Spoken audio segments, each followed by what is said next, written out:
ದಲಿತರ ಮೇಲೆ ನಡೆಯುತ್ತಿರುವ ದೌರ್ಜನ್ಯ ಇನ್ನಿತರ ಅನ್ಯಾಯಗಳ ಬಗ್ಗೆ ಪುತ್ತೂರಿನ ಯಾವುದೇ ಪೊಲೀಸ್ ಠಾಣೆಯಲ್ಲಿ ನ್ಯಾಯ ಸಿಗುತ್ತಿಲ್ಲ. ನ್ಯಾಯಕ್ಕಾಗಿ ಪ್ರತಿಭಟನೆ ಮಾಡುವ ಸ್ಥಿತಿಯನ್ನ ಪೊಲೀಸರೇ ನಿರ್ಮಿಸುತ್ತಿದ್ದಾರೆ ಎಂದು ದಕ್ಷಿಣ ಕನ್ನಡ ಜಿಲ್ಲಾ ದಲಿತ ಸೇವಾ ಸಮಿತಿ ಸ್ಥಾಪಕ ಅಧ್ಯಕ್ಷ ಸೇಸಪ್ಪ ಬೆದ್ರಕಾಡು ಆರೋಪಿಸಿದ್ದಾರೆ.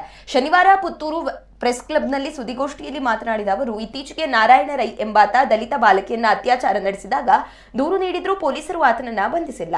ಬಳಿಕ ನಾವು ಸಂಪ್ಯದಲ್ಲಿ ಪ್ರತಿಭಟನೆ ನಡೆಸಬೇಕಾಯಿತು. ರಾಜು ಹೊಸಮಠ ಎಂಬಾತ ದಲಿತ ಬಾಲಕಿಯನ್ನ ಅತ್ಯಾಚಾರ ನಡೆಸಿದಾಗಲೂ ಆತನ ವಿರುದ್ಧ ಕ್ರಮಕ್ಕಾಗಿ ನಾವು ಪ್ರತಿಭಟನೆ ನಡೆಸಬೇಕಾಯಿತು. ಇದೀಗ ಸುಳ್ಯ ಠಾಣೆಯ ಎಎಸ್ಐ ದಲಿತ ಸಮುದಾಯದ ಗಂಗಾಧರ್ ಎಂಬುವವರನ್ನ ಪ್ರಸಾದ್ ಮತ್ತು ಪವನ್ ಎಂಬುವವರು ಅವಾಚ್ಯ ಶಬ್ದಗಳಿಂದ ನಿಂದಿಸಿರುವ ಬಗ್ಗೆ ದೂರು ನೀಡಿ 10 ದಿನಗಳು ಕಳೆದರೂ ಆರೋಪಿಗಳನ್ನ ವಿಚಾರಣೆ ನಡೆಸಿಲ್ಲ. ಇದೆಲ್ಲ ದಲಿತರಿಗೆ ಅನ್ಯಾಯವಾದಾಗ ಪ್ರತಿಭಟನೆ ಮಾಡಿದರೆ ಮಾತ್ರ ಕಾನೂನು ಕ್ರಮ ಎನ್ನುವ ಸ್ಥಿತಿ ನಿರ್ಮಿಸಿದೆ ಎಂದಿದ್ದಾರೆ. ಈ ಬಗ್ಗೆ ಪೊಲೀಸ್ ಇಲಾಖೆ ಗಮನ ಹರಿಸಿ ದಲಿತರ ಮೇಲೆ ನಡೆಯುವ ದೌರ್ಜನ್ಯಕ್ಕೆ ಪ್ರತಿಭಟನೆಗೆ ಕಾಯ್ದೆ ನ್ಯಾಯ ಒದಗಿಸುವ ಕೆಲಸ ಮಾಡಬೇಕು ಎಂದು ಆಗ್ರಹಿಸಿದ್ದಾರೆ. ಮನೆಯವರು ಕೂಡ ಅದನ್ನು ಸೇವಿಸ್ತಾ ಇದ್ದಾರೆ. ಈ ಬಗ್ಗೆ ಗ್ರಾಮ ಪಂಚಾಯತ್ ಮತ್ತು ನಾವು ತಾಲೂಕು ಪಂಚಾಯತ್ ಕಾರ್ಯನಿರ್ವಹಣಾಧಿಕಾರಿಗೆ ನಾವು ಮನವಿಯನ್ನು ಕೊಟ್ಟಿದ್ದೇವೆ.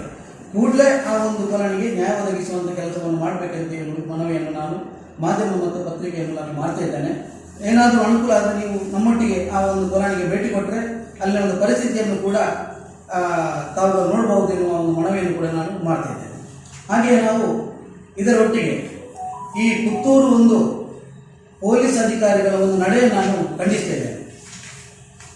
ಕಾರಣ ಏನಂತ ಹೇಳಿದರೆ, ಇವತ್ತು ಪೊಲೀಸ್ ಇಲಾಖೆಗೆ ಯಾವುದೇ ಒಂದು ದೂರುಗಳು ಹೋದರೂ ಕೂಡ ನಾವು ಪ್ರತಿಭಟನೆ ಮಾಡಿ ನ್ಯಾಯ ಕೇಳುವಂಥ ಪರಿಸ್ಥಿತಿ ನಿರ್ಮಾಣ ಆಗಿದೆ.